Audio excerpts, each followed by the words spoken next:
So ngayon, aalis kami ng aking asawa.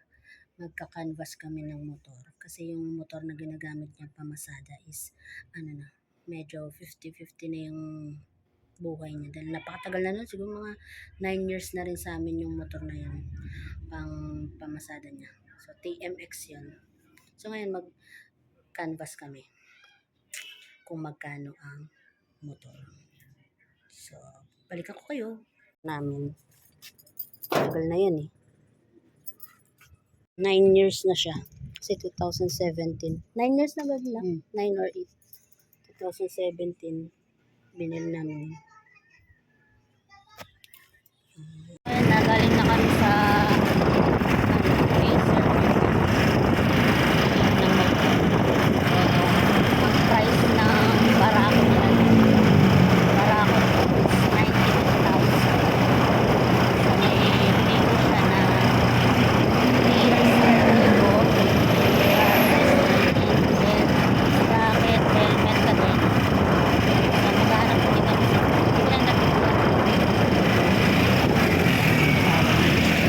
Santa Maria. Ito naman sa may tabi ng LTO daw. Sa Tropali. Kami dun sa Tropali.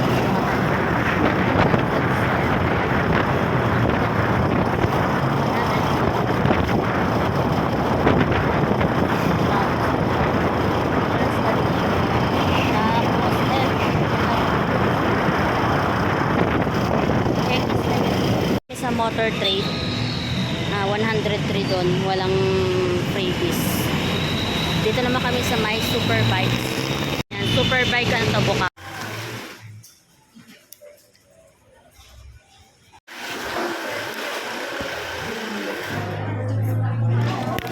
Tapos na kami magtanong sa Superbike. 99,300 doon.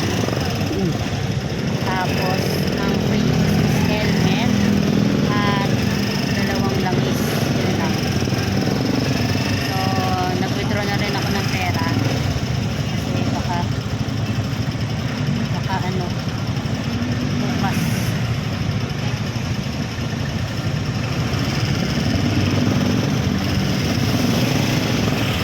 Yun na, kakauwi lang namin galing sa pag-canvas ng motor kung magkano ang full or ang cash ng mga motor. So, ang bibilin namin is, plano namin bilhin is Barako 2. So, yun. Kaya nag-canvas kami ngayon para bukas is bibili na kami. So, sa K-Cervico, yung una namin pinunta sa may Santa Maria. May free helmet siya, 3 years LTO, rehistro. Tapos, free sprocket, free kadena. So, doon din sa Tropali sa may Santa Maria din, medyo mataas siya, 107,650. So, free helmet, tapos 3 years LTO. Tapos, sa motor trade, medyo mataas din, 103,000. Tapos, walang freebies.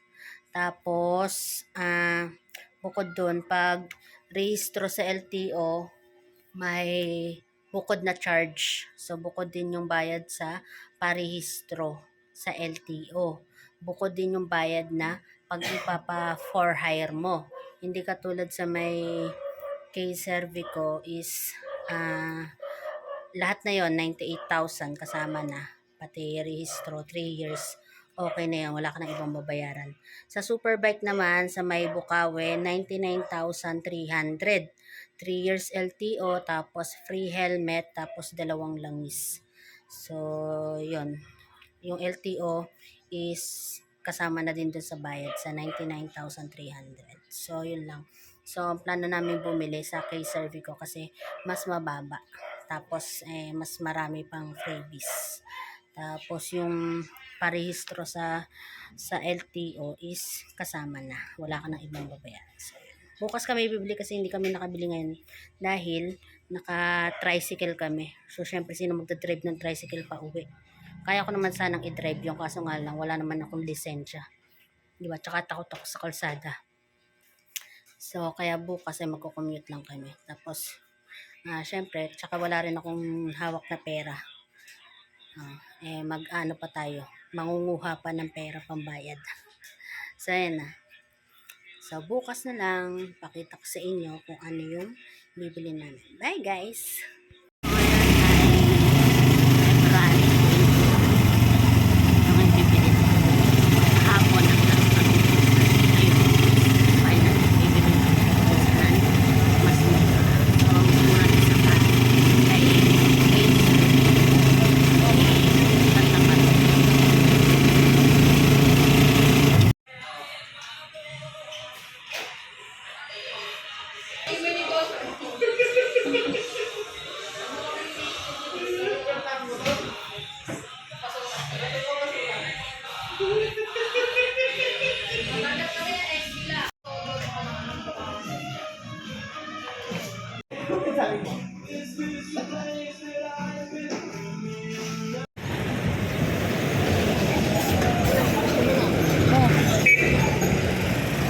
Ingat! Yan na yung aming bagong motor. Ayan, kasi pinalitan na namin yung motor namin dahil napakatagal na din nun. Binili namin yung 2017. So, sa may tao lang namin binili yun pero 1 year niya palang nagagamit. So, bagong-bago pa yun nung binili namin. 1 year. Tsaka maingat yung dating may-ari nun. So, sa amin, 9 years na siya. 1 year dun sa may dating may-ari. So, 10 years na yung motor namin. Awan ng Diyos. Hanggang ngayon, ginagamit pa rin namin. Kaso nga lang, ang problema kasi, namamatay-matay na siya. So, hindi na siya pwede pang malayuan. Kaya ito, bumili na kami ng bago. Ayan. So, mas mura sa K-Cervico. 98,000 lang yung cash. Kasi dun sa iba, ang mamahal. Bagong-bago. May free helmet siya, free sprocket, tsaka kadena. Sakto kasi kanina pagdaan namin, bago kami pumunta doon sa Cervico, may nakaabang na mga pulis, nagche-check ng mga motor. So, sakto may helmet naman na binigay sa amin. Kasi nga free siya. Ayan. Ayan yung free helmet niya. Ito yung manual. Ito yung free sprocket. Ayan o. Sprocket and kadena. So, pwede ko siyang i-flex kasi sabi ni Alvin, yung asawa ng sex bomb dancer, wag daw i-flex kapag di pa bayad. So, if i-flex ko siya kasi fully paid ko siyang binili. So, cash. Ayan. Ito yung resibo niya. Ayan, nakalagay dyan, 98,000. So, hindi ko na ipakita yung mga ibang info kasi syempre privacy.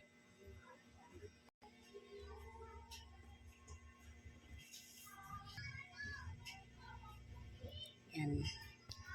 Sumakay kanina sa asawa ko kasi matagal na yung last na paggamit niya ng single.